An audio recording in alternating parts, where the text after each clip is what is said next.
Primeiro eu quero convidar vocês para uma viagem, ok? Toda viagem, a nossa viagem, na verdade, ela já começou. Gusta, você coloca a outra lá, por favor?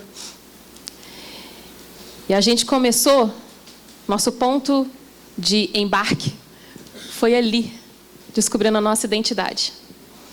Aí a gente foi até o próximo ponto, onde a gente falou sobre talentos, aquilo que nós temos. Aí falamos sobre os dons, aquilo que Deus nos dá. Aí a gente entrou na coragem. E agora a gente vai para a próxima parada. E o que a gente aprendeu durante esses dias? O que a gente aprende ao longo das nossas vidas? O que a gente tem construído ao longo das nossas vidas? É muito engraçado porque quando você para pensar na sua história, naquilo que você faz, naquilo que você vê pontos positivos, mas os pontos negativos, eles são sempre muito negativos para você lembrar deles. E a gente tem um tempo que a gente vem falado sobre isso nos nossos encontros, nos nossos workshops. É algo que Deus fala muito comigo, talvez porque eu tente ser perfeita o tempo todo, o máximo de vezes que eu consigo. E isso vai frustrando, porque você começa a perceber que você não tem controle real das coisas. E aí, na verdade, você descobre que você não tem controle de nada. Né? Não tem nada. A gente tem essa falsa sensação essa noção falsa de controle. E aí eu falei, cara, vamos viajar. Por que viajar? Bom, eu sou formada em turismo.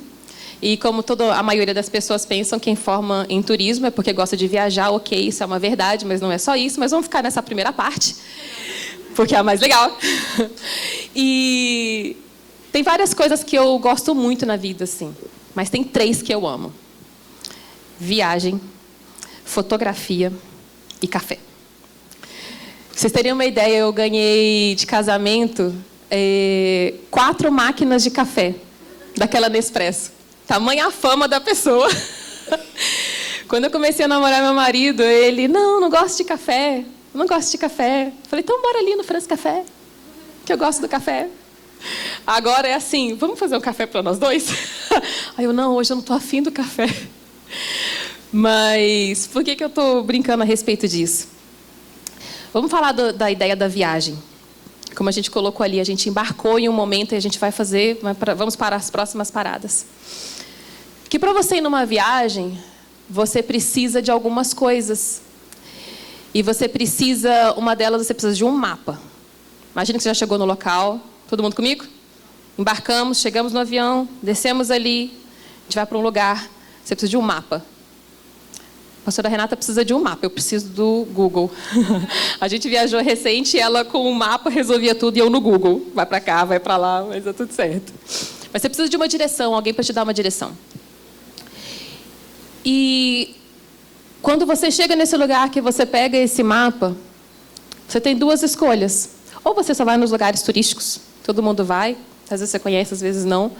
Ou você vai para aqueles lugares e conhecer aquelas coisas que você nunca viu, que você tem tem vontade de ver, lugares que você tem vontade de ir, mas que muitas vezes o seu medo te oprime e não te permite viver essas coisas. Quando a gente faz viagens, você tem que ter uma dose extra dessa coragem, às vezes para levar a gente para onde a gente quer. E às vezes é uma coragem, por exemplo, de ir para um país que você nunca falou, você não fala o idioma, você não entende, é completamente diferente, ou ainda que você fale não resolve de nada porque eles falam outra coisa. Eu viajei para a Suécia uma vez e eu ficava olhando as paradas, assim, porque eu falo inglês, mas não resolvia nada em inglês naquele momento, no metrô. Eu olhava aquele monte de letras e eu ficava assim, ok, eu tenho que prestar atenção no som, para na hora que o som aparecer ali, eu poder descer na parada certa. Mas se eu não tivesse tido a coragem de pegar um avião sozinha e ir para um lugar sozinha, com ninguém que eu conhecia, eu jamais teria tido as experiências que eu tive. São essas experiências únicas, com esses momentos únicos de coragem, que escrevem as nossas histórias. São esses momentos pequenos que nunca vai sair da minha cabeça as coisas que eu vivi naquele lugar. Nunca vai sair da minha cabeça A ansiedade de chegar, o medo de chegar na alfândega, de chegar lá e alguém perguntar para mim, você veio para cá como? Você veio fazer o quê aqui? Eu não falo a sua língua e aquela coisa toda. E na época meu inglês não era lá essas coisas assim, mas Deus resolve o problema. Mas eu fui, assim eu viajei para outros lugares, eu vi outras coisas. Eu sei de pessoas que viajam para outros lugares viram e vivem outras coisas. E por que eu estou falando isso? Porque a nossa vida é uma viagem. Se vocês pararem para pensar, o nosso ponto de saída nunca vai ser o nosso ponto de chegada. Nunca. Porque nós temos na nossa mala, nós temos experiências, na nossa mala nós temos realizações, nós temos frustrações, nós temos relacionamentos que falharam, relacionamentos que deram certo temporariamente, relacionamentos que deram certo até o final da história. Temos filhos, não temos filhos? O que a gente leva na mala? Para pensar um pouquinho na sua viagem. O que você está carregando na sua mala? Quais as experiências que você tem? Aonde essas experiências vão te levar? Qual é o cuidado que você tem com elas? E o que você está fazendo com elas hoje para levar você para onde você quer estar na próxima parada? Quando eu estava preparando essa palavra, eu fiquei pensando assim, no que Deus poderia trazer para a gente, falar com a gente a respeito disso, a respeito da experiência. Eu queria colocar para a gente ler Hebreus 12. Aí, Gustavo. Hebreus 12 fala assim: portanto, também nós, uma vez que estamos rodeados por tão grande nuvem de testemunhas, livremo-nos de tudo o que nos atrapalha e do pecado que nos envolve e corramos com perseverança a corrida que nos é proposta, tendo os olhos fitos em Jesus, autor e consumador da nossa fé. Pode continuar. Ele, pela alegria que lhe fora proposta, suportou a cruz, desprezando a vergonha, e assentou-se à direita do trono de Deus. Pensem bem naquele que suportou tal oposição dos pecadores contra si mesmo, para que vocês não se cansem nem se desanimem. Aí tá, beleza, não tem nada a ver com viagem e tal, mas vamos por etapas. Vamos lá no primeiro? Não, lá no primeiro versículo, na primeira parte do versículo. Tá. Nesse contexto da Bíblia, a grande nuvem de testemunhas eram várias pessoas que tinham histórias. Quando o escritor de Hebreus estava colocando isso, alguns dizem que Paulo, a gente não tem certeza, mas quando estava sendo escrito, ele tem um rol de pessoas, de grandes homens e mulheres que foram além das suas próprias capacidades, além da sua própria coragem, para fazer algo inovador, para fazer algo surpreendente, para fazer algo que ninguém tinha feito. E essas pessoas, quando ele escreve, já tinham partido para a glória, já estavam em outro lugar. Mas Paulo chama o autor de grande nuvem de testemunhas. E por que eu trouxe isso agora para a gente? Tudo isso que a gente ouviu da Shayla, que a gente ouviu da Gisele, que a gente ouviu da Thaís, que a gente ouviu de amigos, de pais, de mães, colegas de trabalho, essas pessoas são as nossas nuvens de testemunhos. São essas pessoas que contam histórias para a gente de sucesso, contam histórias para a gente de fracasso, contam histórias. E elas são aquelas que testemunham aquilo que nós vamos fazer. Existem coisas que foram feitas antes de nós, que hoje a gente olha para trás e fala, essa pessoa foi uma referência na minha vida. Para olhar, 5 minutos, pensa, 3 pessoas que foram referências na vida de vocês, independente do que seja. Essas pessoas, elas referenciam coisas, você olha e fala, eu quero viver isso, ou não, eu não quero viver isso. Aquilo eu não quero para mim, ou sim, isso eu quero para mim. E quando ele escreve isso, ele vai dando exemplos de pessoas que conquistaram um passo, conquistaram algo, chegaram a algum lugar, mas para quem ele estava escrevendo, que eram os hebreus, eles tinham uma outra etapa para correr. Eles tinham uma outra coisa para fazer, que aqueles não tinham vivido ainda. Nós vivemos coisas hoje nas nossas casas, nas nossas famílias, nos nossos empregos, que não fomos nós quem plantamos, não fomos nós quem começamos, mas nós estamos continuando a corrida. Nós estamos continuando e indo além e pegando a próxima etapa e fazendo algo diferente. Há uns anos atrás, eu participava de uma conferência e nós tivemos algumas pessoas orando por nós. E um deles falou para mim assim: você vai continuar uma corrida. Tem uma corrida que foi colocada para você. É a sua vez de pegar o bastão e fazer a corrida. E quando ele falou aquilo, para mim foi muito forte, porque eu falei: caramba, será que eu posso? Será que eu consigo? Porque eu não sou perfeita para fazer isso. Autoestima, para mim, sempre foi um problema. Por vários motivos, várias coisas aconteceram. Então, eu sempre olhava e falava assim: eu? Não, eu não. Não, eu não consigo isso. Não, eu não consigo aquilo. Eu era muito valente, muito corajosa para fazer uma série de coisas. Mas em tudo aquilo que era para mim, eu dava um passo para trás e falava: não, acho que não. Acho que eu não consigo. Quantas vezes você deixou de viver os seus sonhos porque você disse para você que você não consegue? Quantas vezes você deixou de fazer algo que você queria porque você disse para você que você não consegue? Às vezes a gente está num ponto da nossa vida que a gente se coloca ali, e esse ponto da nossa vida podem ser várias coisas. Pode ser um emprego ruim, pode ser um relacionamento ruim, pode ser uma amizade ruim, pode ser uma viagem ruim. Mas você fala: não, vou esperar mais um pouquinho. E esse pouquinho rouba de você a única coisa no mundo que você nunca mais vai ter de volta: tempo. Nada que a gente possa fazer nesse mundo vai trazer o tempo de volta. Eu olho e falo: caramba, às vezes eu queria ter 25 anos de novo para fazer algo, não é relevante, dizer algo, para que eu fosse testemunha um dia de alguma coisa. E isso é a minha baixa autoestima falando comigo, tá? E aí eu ficava: poxa, mas, cara, 25 anos, eu já bati nos 40, já era. Agora para mim é ladeira abaixo. Desculpa, é verdade, foi o que eu pensei. Continua aí, pastor, eu vou chegar lá também. Mas eu olhava e falava assim: não tem mais nada que eu possa fazer. Vou fazer o quê agora, cara? Já passou, minha juventude já passou. E aí... Mas meu espírito é jovem. Meu espírito é jovem. E quem me conhece sabe, né? A Cutis também. E aí eu cheguei no momento em que eu falei: tá, e aí? Porque eu tenho 40, eu vou sentar e ficar esperando chegar os 50, os 60, os 70, 80, 90.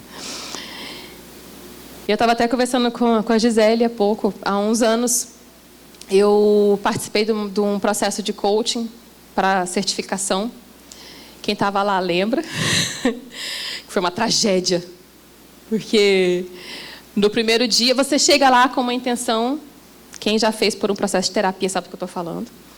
Você chega lá com uma intenção e você chega lá e fala assim: está tudo certo, eu tô bacana.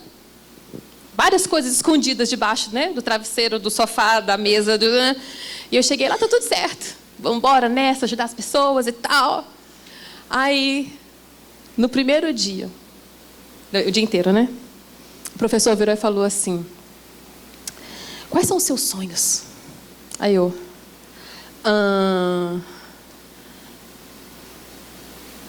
nada.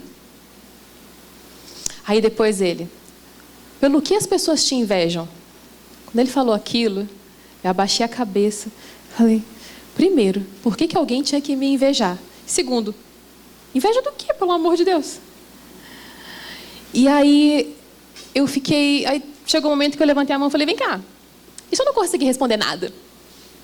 Aí ele: por que você não responderia nada? Falei: porque eu não sei meus sonhos. Eu não sei se eu tenho sonhos. E ele falou: me fala uma coisa que você gosta muito. Eu parei e pensei: fotografia. E aquilo abriu um buraco dentro de mim.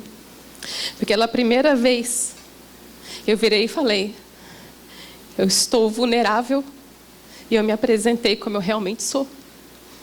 E eu falei, eu não vivo os meus sonhos, porque eu deixei que eles fossem abortados.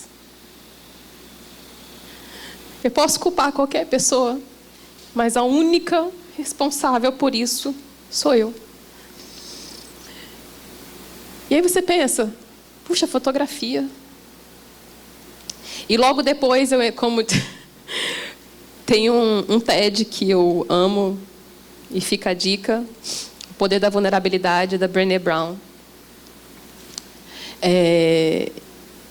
E aí, naquele momento, eu parei e eu tive como diz ela, um despertar espiritual. Na verdade, eu desfaleci. Porque eram 10 horas da manhã e eu parei de chorar, eram 10 horas da noite. E assim, pausa para o comentário. Eu sou que nem um botão de emergência. Eu começo a chorar, eu choro. Aí eu começo a me controlar. Eu fico ali. Daqui a pouco vem uma santa, de qualquer lugar. Vem e fala, deixa eu te dar um abraço. Apertou o botão de emergência. Pá! Começa tudo de novo. Chegou uma hora, o final, a mãe do palestrante estava lá, virou e falou assim, eu já, naquele estado que ninguém pode me tocar mais, já eram umas 8 horas ou qualquer coisa, ela olhou para mim, e ela é boliviana, ela olhou para mim, oh, Ninha, aí eu, não encosta em mim, porque eu não dou conta mais. Segunda-feira eu fui procurar uma terapia. Porque eu falei, eu não dou conta de viver desse jeito mais. E ali, eu descobri uma coisa. Que durante quase 40 anos, eu criei um casulo à minha volta. Eu criei uma casca à minha volta. Para que ninguém soubesse o que eu sentia, para que ninguém soubesse o que eu pensava, para que ninguém soubesse aquilo que eu estava. Então, qual que era a minha reação em todos os momentos? Eu recuava. Eu recuava porque eu não tinha direito a viver minhas emoções. Eu achava que as emoções dos outros eram mais importantes que as minhas. Eu recuava porque eu achava que eu não ia conseguir. Porque, afinal de contas, eu nunca consegui nada até agora, não vai ser agora que eu vou conseguir fazer alguma coisa. E eu cheguei na terapia e virei para ela e falei assim, eu preciso de ajuda. E ela virou para mim e perguntou por quê. E obviamente eu comecei a desabar, a chorar. Falei, eu não tenho sonhos. Ela, como assim você não tem sonhos? Eu falei, eu não tenho sonhos. Porque na minha cabeça, para eu construir grandes sonhos, ou os sonhos, tinham que ser coisas enormes. Tinham que ser coisas assim extraordinárias, gigantescas. E ela virou para mim e falou, um dia depois de várias sessões, obviamente, ela falou, Juliana, quem te disse que um sonho tem tamanho? E aquilo me chocou, porque eu falei, como não? Eu falei, eu vejo as pessoas, a comparação. Eu vejo as pessoas tendo sonhos enormes, sonhos ministeriais, sonhos familiares, sonhos de empresas e tal. Eu falei, eu não sonho nada, eu deito, e eu acordo no dia seguinte porque eu tenho que acordar para fazer o que eu tenho que fazer. Formiga, sabe? E ela virou e falou assim, o que você gosta? Eu falei, eu gosto de fotografia. Aí ela, comece, faça algo. Saia no fim de semana e tire fotos. Aí eu fiquei assim, eu falei, mas... Aí ela, Juliana, um sonho para o fim de semana é um sonho. Aquilo que você quer fazer no próximo fim de semana é um sonho. Aquilo que você quer fazer no mês que vem é um sonho. Aquilo que você quer fazer daqui a 5, 10, 15 anos é um sonho. Não limite o tamanho do seu sonho como algo que você não vai conseguir fazer, que você não vai conseguir conquistar. Porque cada vez que você constrói um pedacinho do seu sonho, você tem força para construir um pedaço maior. E um pedaço maior, e um pedaço maior. E aí, então, você vai conseguir construir aquele sonho que talvez você ainda não tenha porque você não está emocionalmente preparada para ele. E eu fiquei pensativa durante muito tempo, porque, enfim. E aí, hoje eu paro, eu olho e eu falo, cara, essa conferência para mim hoje, falando de hoje, essa conferência para mim hoje é uma realização de um sonho. Ver a vida de vocês tocadas, para mim é um sonho. Ver as vidas das meninas que estão lá fora trabalhando para fazer tudo isso acontecer, que vocês não veem, para os rapazes, para os amigos, todo mundo que veio, isso é um sonho. Nós mobilizamos praticamente 50 pessoas para estarem aqui, para fazer isso acontecer, para que a vida de uma valesse a pena. Para que uma pudesse olhar e falar, cara, esse final de semana transformou a minha vida. Porque não é a nossa obra que vai fazer isso. É o nome dele. É o poder dele. Que nos capacita, nos faz ter dor de barriga ou não. Que nos faz coragem, que faz segurar um avião no ar. Depois de um raio, eu falei para ela, se fosse comigo, meu filho tinha morrido, era do ataque cardíaco na hora. Nem chegava aqui. Mas é Ele que convence você do caminhar com Ele. Não sou eu, não é a Shayla, não é a Gisele, não é o pastor, não é o apóstolo, não é o padre, não é ninguém, não é seu marido, não é sua amiga, não é seu filho. A única pessoa que te convence de que você pode e que um relacionamento com Ele, com Deus, pode e transforma a sua vida é pelo poder, pelo amor dele. O dia que eu resolvi andar com ele, foi a coisa mais louca que eu já fiz. Porque nesse intuito da baixa autoestima, de querer agradar, de querer fazer, eu só me jogo. Eu me jogo. E eu me joguei no chão, Jerusalém lembra. Eu me jogava no chão, jogava mesmo, batia a mão no meu peito, falava, Deus. Chorava, tal. E um dia eu fiz a oração mais louca que eu fiz em toda a minha vida. Que de vez em quando eu fico pensando por que eu fiz ela. Mas, enfim, Deus sabe, né? Um dia eu estava lá na igreja e naqueles momentos de Shaba, eu virei para Deus, meu coração aquecido, meu coração ardia. E eu virei para Deus e falei... Na verdade, eu tive uma visão. E eu virei para Deus e falei, Deus, me forja como um ferreiro forja uma espada. E eu não sei por que eu falei isso. E eu ainda não sei até hoje. Já tem uns anos. Eu falei, me forja como um ferreiro forja uma espada. Me coloca no fogo. Me bate, me põe no gelo. E me faz ser usada de novo. Quem já viu um ferreiro fazendo uma espada? Ou forjando qualquer metal? É a coisa mais bruta que eu poderia ter pedido para Deus. Porque eu sinto momentos, e eu não sei porque eu estou falando isso, mas eu sinto momentos em que eu estou acesa. Que eu olho para as pessoas e eu ouço Deus falar comigo. E eu oro pelas pessoas, e eu falo pelas pessoas e vejo uma convicção interna dentro de mim. Bruta. Como se, não sei, como se ele falasse audível aos meus ouvidos. Mas tem horas que ele me coloca no gelo. E, ai, que coisa ruim. Porque o problema não é o ferreiro. Sou eu que estou lá no gelo. Sou eu que preciso entender que há um tempo para cada coisa. E há um tempo em que você não tem que ser usada para as pessoas. Tem um tempo que você tem que ser usada para você. Tem um tempo em que você tem que ser cuidada por você. Que não é, você não precisa ficar pensando, ai, como eu vou fazer para orar pela fulana? Não, cara, se você não sabe como orar pela fulana, ora por você. Fala com você. Será que você está pronta?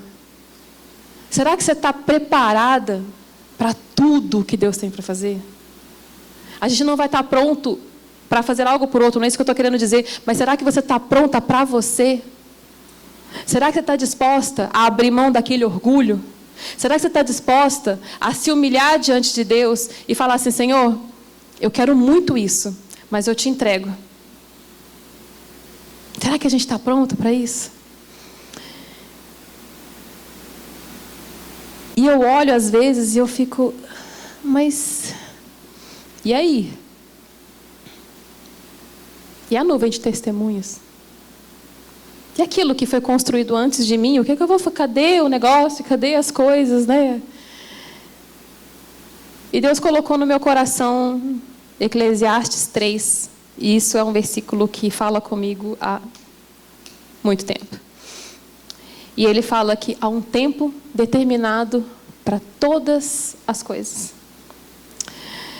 E há um tempo da gente deixar a nossa marca. Só que a gente tem medo dela. E aí, volta lá, Augusto, rapidinho. E aí, não, pode voltar. Isso. E aí, eu fico com medo, a gente fica com medo de nos livrar daquilo que nos atrapalha. O que nos atrapalha hoje? O que te atrapalha a chegar no seu objetivo? Qual é o seu objetivo? O que te atrapalha a chegar nele? Thaís falou um negócio que eu achei muito legal, assim, porque, enfim, nós mulheres, a gente briga com a tal da balança, eu não sei quem foi o infeliz que inventou aquilo, mas a gente briga com esse troço todos os dias. E para ela, e para a maioria de nós, é um problema. Né? Então, assim... E ela, até na maneira como ela falou, ela teve que abrir mão de coisas. E ela teve que abrir mão de tempo, ela teve que abrir mão de algumas coisas para viver aquilo que ela estava querendo. E a gente tem que abrir mão de coisas para viver aquilo que a gente quer. Ontem a Shayla falou sobre algo de um livro que ela leu, que eu já li também. E ele fala assim, para quem não sei se alguém estava aqui ontem, que a gente precisa saber quem nós somos, onde queremos chegar e com quem nós vamos. E aí eu vou falar o que você não falou ontem, que a gente estava voltando no carro e conversando. Eu falei, beleza, eu tenho que saber quem eu sou. Márcia, a gente falou sobre isso ontem. Tenho que saber onde eu vou chegar, porque se você não souber onde você quer chegar, você vai chegar a qualquer lugar, menos no seu destino. E a terceira é com quem você vai. E aí eu quero te perguntar uma coisa, e você vai levar isso para casa para pensar. Quem não deve ir com você?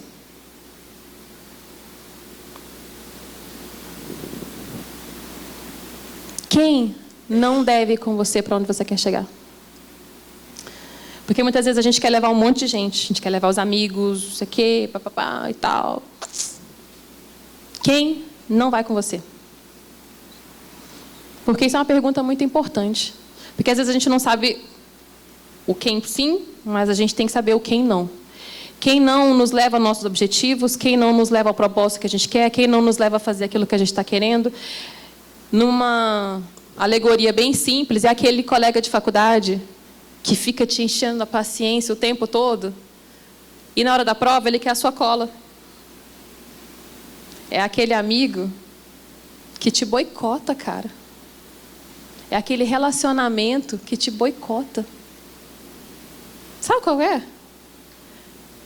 Aquele relacionamento que você olha e fala assim, pô, eu queria muito continuar vivendo isso, eu quero muito, eu amo muito, vale muito e tal. Essa pessoa vai te levar para onde você quer. Você tem certeza? Que às vezes a gente precisa abrir mão. A gente precisa abrir mão de coisas para ganhar coisas. A gente precisa abrir mão de roupas, a gente precisa abrir mão de tanta coisa. E isso nos leva a reflexões. Porque para a gente chegar onde a gente quer, a gente tem que tirar a mochila e a mala que a gente estava levando no início da viagem e, de repente, comprar uma mala nova. Para colocar coisas novas lá dentro. E o nosso cérebro, ele tem uma capacidade incrível de te levar sempre pelos mesmos caminhos, sempre. Sempre. Se você para e pensa assim, eu vou dormir até 10 horas da manhã hoje, porque eu gosto desse horário de dormir. Todos os dias que você acordar antes das 10, você vai estar mal-humorada, você não quer, você não gosta. Até que seu cérebro entenda que ele vai sim acordar mais cedo. Então, isso vale para qualquer coisa. Isso vale para uma dieta. Isso vale para uma corrida. Isso vale para uma academia. Isso vale para uma faculdade. Isso vale para um relacionamento. Porque se você chega e fala assim, eu quero ir para a faculdade, mas eu estou tão cansada. Hoje não.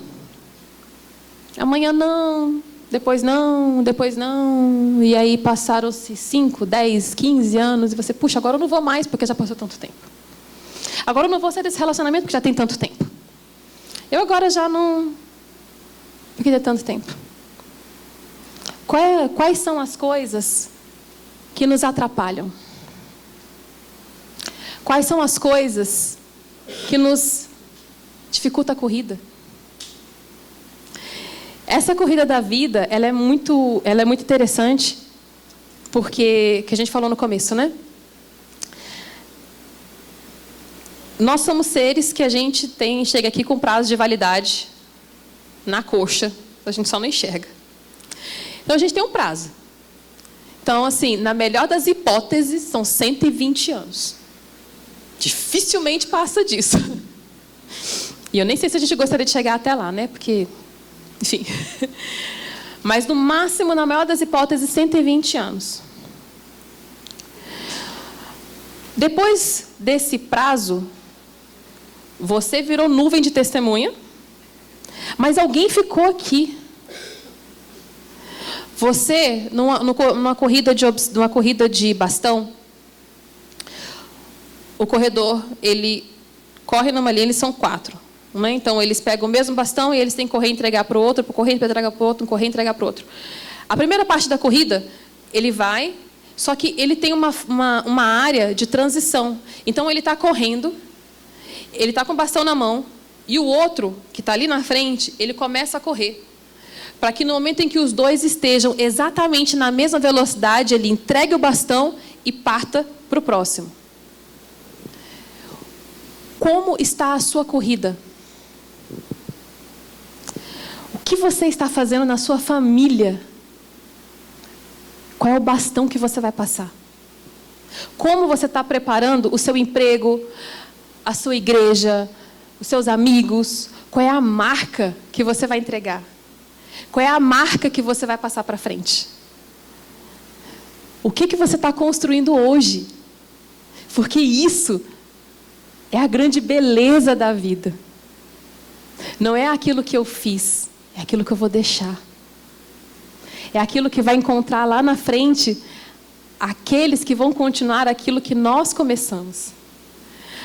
Alguns dos nossos pais, eu não sei, enfim, da vida de cada um, mas alguns dos nossos pais, às vezes, não tiveram recursos para viver o que nós vivemos hoje.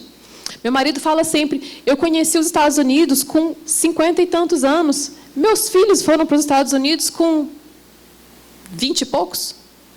E os filhos dos filhos, que vão com 4, 5 anos? É um legado. Vocês entendem? A nossa vida, a gente corre uma corrida e a gente entrega um bastão para que alguém faça algo maior, melhor, diferente, outro nível, de outra forma, outras pessoas.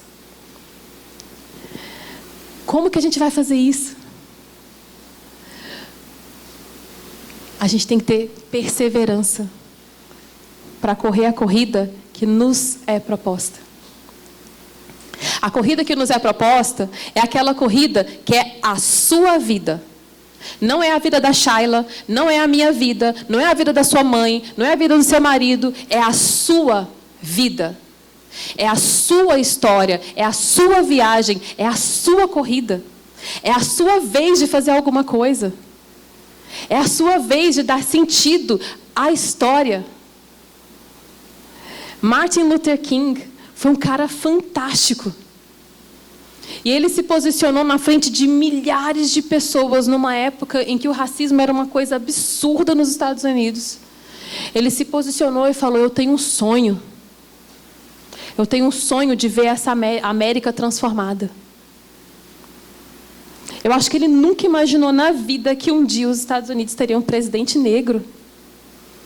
E é fantástico, porque ele deixou um legado. Ok, ele foi Martin Luther King, ok, legal, massa. Mas e a sua história? Quantos aqui ouviram as histórias dos avós? Alguma coisa que os avós contaram? Eles deixaram a marca?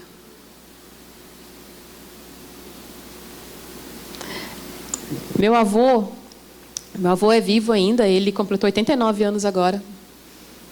E eu fui criada pelos meus avós. E meu avô falou uma coisa para alguém perto de mim, quando eu era pequena. E um troço que eu nunca esqueci. Isso é o legado dele para mim. Eu prefiro deitar minha cabeça no travesseiro e dormir tranquilo a fazer qualquer coisa que prejudique alguém. Aquilo ficou assim, sabe quando soa, a criança está brincando, ela para, ela olha. Eu olho para o meu avô e eu falo: cara, eu quero ter o coração igual o dele. E que eu não prejudique ninguém. Só que a gente falha.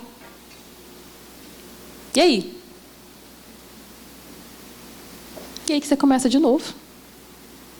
E aí que você tem que sair do casulo e ter coragem, ousadia e se posicionar da maneira vulnerável o suficiente para chamar a pessoa para ter aquela conversa que você não consegue.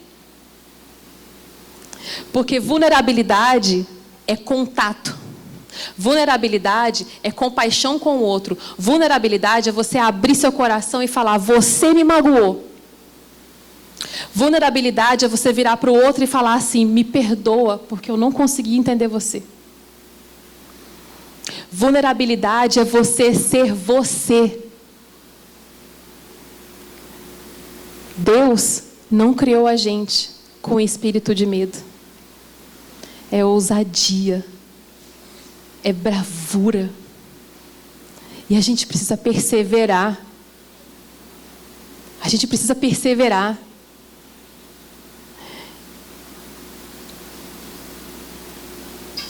Sabe, ele foi o maior exemplo de perseverança. Se você precisa de uma testemunha na sua vida, para que você vá além e tenha coragem de sair do casulo, para que você possa ir correr a sua corrida, para que você possa ir fazer alguma coisa, você tem a maior testemunha que você precisa e mora dentro de você. Mora aqui. O nome dele é Espírito Santo. Ele é a maior testemunha de todas. E ele está aqui porque um dia Jesus nasceu nessa terra.